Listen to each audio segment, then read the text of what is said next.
Do you love interior design but can't make the business side work? You've come to the right place. Welcome to Success by Design, mastering the business of interior design. Whether you want to elevate in your current interior design firm, start your own firm, or move the needle when it comes to your existing firm's trajectory, this is your masterclass, and I'm your host, Katie Erickson. Learn from my mistakes as I built a coast-to-coast, multi-million-dollar interior design firm. I share nearly 20 years of serving as a university professor of undergraduate and graduate business courses with you. And best of all, I bring in experts in all things business and interior design. Class starts now. Hey, everybody. Welcome back to Success by Design. I'm your host, Katie Decker Erickson, and today we're diving deep into something incredibly important for every interior design business owner: proactively planning for a slowdown. All the news these days is about impending recession. Maybe you've seen your pipelines dry up. It can be scary, so let's call it out. There's concern, and there can be a little bit of panic in the market right now. We all feel it, but today isn't about panic, it's about preparation. Today, we're building on that conversation by sharing practical strategies backed by research and real-life examples so your business doesn't just survive slowdowns, it thrives. Let's normalize the slowdown. First things first, business, just like nature, has seasons, growth and contraction. In fact, according to Harvard Business Review, businesses that proactively prepare for downturns by maintaining financial discipline and efficiency see not only quicker recovery, but often increased market share after the slowdown is over. What is your takeaway on this? Slowdowns aren't personal. They're normal. Let me say that again. Slowdowns aren't personal. That can be hard when we're interior designers and we take what we do to heart. Evaluate your financial position as well. Your first practical step here is to evaluate your financial health meticulously. This can be intimidating, but don't let it be. Schedule weekly check-ins with your bookkeeper or accountant as your first action item. Make it a non-negotiable session. The first time will probably take longer than the third, but the key is to get started, get it on the calendar, and get busy understanding your finances. Request weekly reports on cash flow, expenses, and revenue streams. You'll be amazed at what you learn, and a good bookkeeper or accountant should be readily willing to explain it to you if you don't know. What are the questions you should be asking? Well, which projects or services are your most profitable? Which services cost more than they're actually worth? And where can expenses be trimmed without negatively impacting the client experience? These are just a few examples. If you want more, book a 15-minute problem-solve session with me, where I give you 15 minutes free of my time to come up with either more questions or solve additional problems that you're struggling with in your business.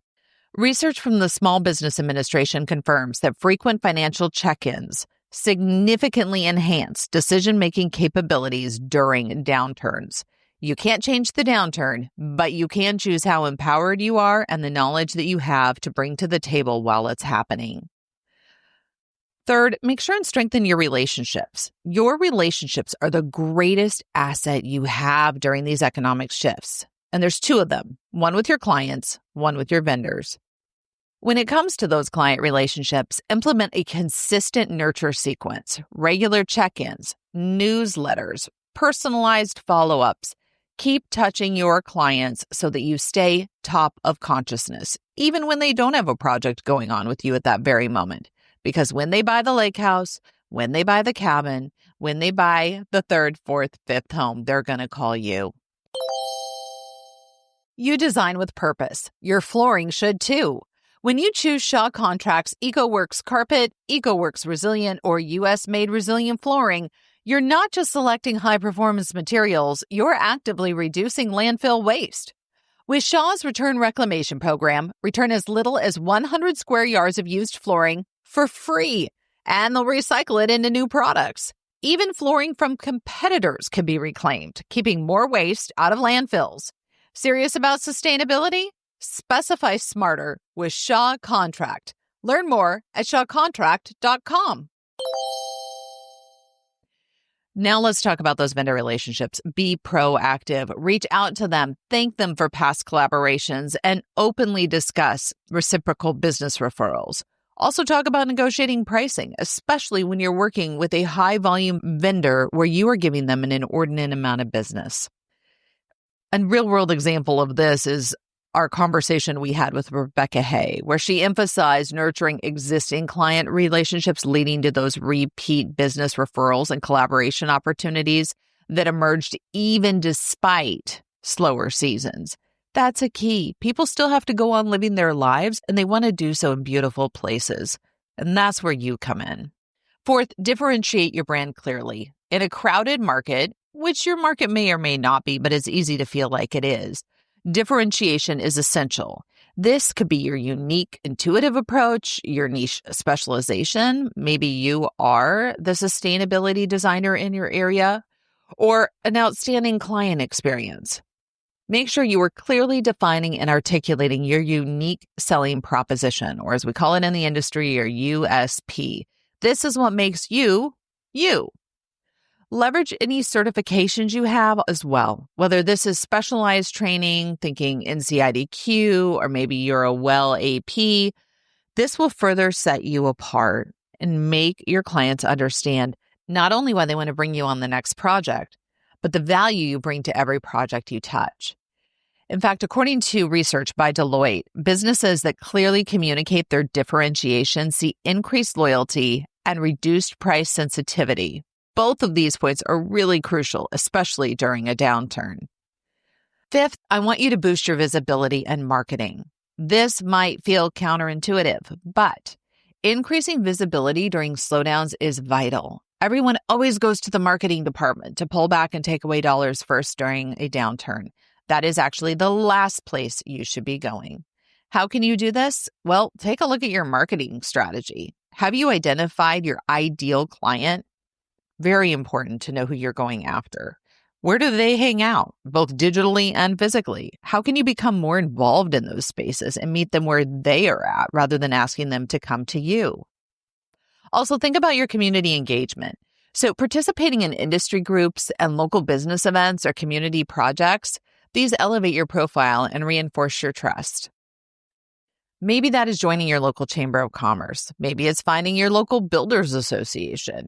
Maybe it's becoming a member of your local realtors chapter. All of these are important because all of these people are touching the same clients that you want to work with.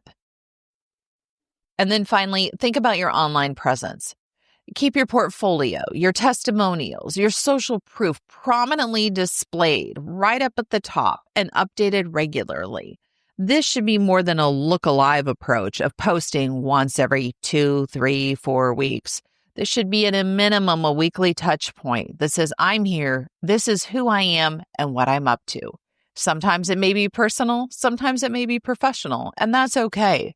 In fact, it's great because they want to see that you're human and that you're relatable and that they want to work with you again.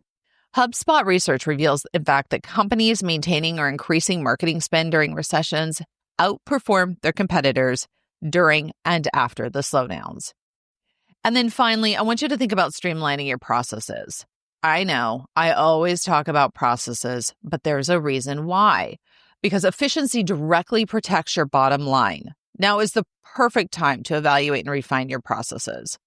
Think about the bottlenecks, the inefficiencies, and the redundancies. Do an autopsy on your business.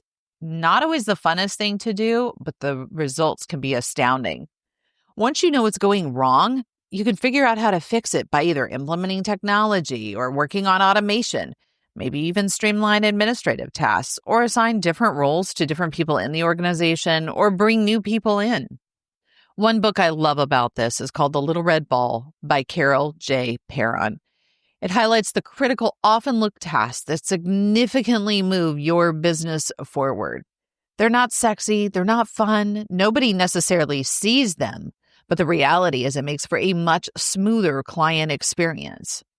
A McKinsey study reports that businesses which optimized operations and embraced digital tools were notably resilient during economic downturns, bouncing back faster and stronger. I can't speak highly enough of this. During 2008, that was one heck of an economic downturn.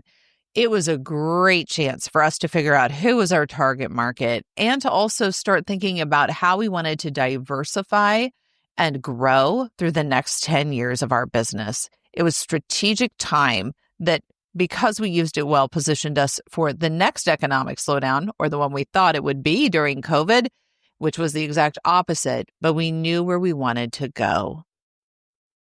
In fact, here's a real-world scenario from one of my coaching clients that I would love to share.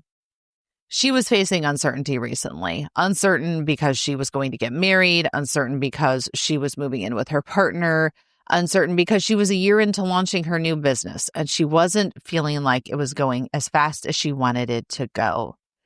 Not only that, she chose to launch it right at a time when people are uncertain about the economy. When we see places like Restoration Hardware offering discounts and promotional tools, that never used to happen, right? Through our coaching session, we talked through the power of mindset, the power of building marketing into a daily practice, and also the power of becoming grounded and knowing the business you want and the specific tools to get there. The reality 3 months later is she's in a much better place. Her pipeline is full again, and she's feeling like she can carry on despite what's happening in the world around her. Here's the critical part. I want to make sure you leave today ready to take action. I invite you to join me for a free, complimentary to you 15-minute strategy session. This is where we are going to solve problems. Bring me your problem, and in 15 minutes, let's see how far we can get in solving it. Because the reality is doing business alone isn't fun and sometimes can even be scary. Go to successbydesign.coach and book your free call today. Because remember, proactive preparation isn't about reacting out of fear. It's about empowering yourself and your business. Preparation positions you to confidently navigate any market shift, even the one that we don't see happening yet. Thanks for joining me today on Success by Design. Until next time, stay intentional. And remember, your business should be working for you, not you working for it. Take care.